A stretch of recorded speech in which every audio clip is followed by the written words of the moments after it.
one of Africa's most ancient recipes with me. I'm Frida Moyambo, and at My Burnt Orange, we elevate African culture through food. Today's dish is Akara, a fried bean cake that's purely delicious, vegan, and gluten-free. I first came across Akara in about 2012 or 2013 when one of my work colleagues, a fellow Ghanaian, brought some into the office. I asked whether they were an Indian dish, and he looked astonished. Hadn't I had any before? I must confess the answer was a big no. And so I turned to my mother for answers. All I really wanted to know was how to make these things. I wasn't much of a beans lover in those days, or in my younger years, but the older I grow, the more appreciative I am of these pulses. And so after harassing my mum a number of times, I finally got a recipe I could follow, and in the beginning it seemed like a labor of love, but I got the hang of it. Now, the appearance of Akara looks exactly like beignets or donuts, but do not be fooled by the beignet lookalikes.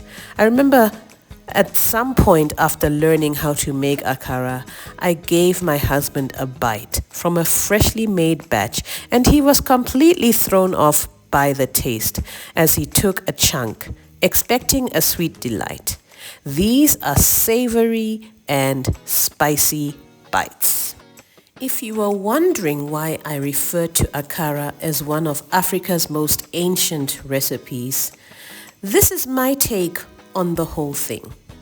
An interesting fact to note is that Akara can also be found in the Caribbean, in places like Trinidad and Tobago and Haiti, where it is called Akra or Akra.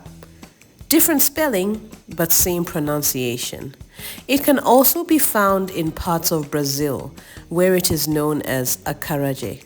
Now I have to tell you, the first time I heard the word Acarajé, it sounded like a sentence to me that had a lot to do with eating because of the ending J.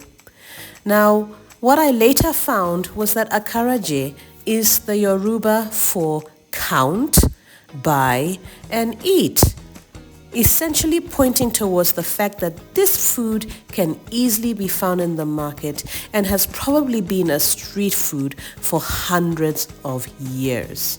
Some other additional facts are, despite the fact that this dish was exported to South America over 400 years ago, it is still prepared in an almost identical way as back in Nigeria.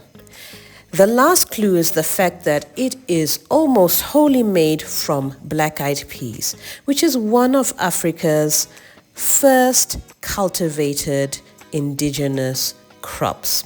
Do you also think this is an ancient recipe?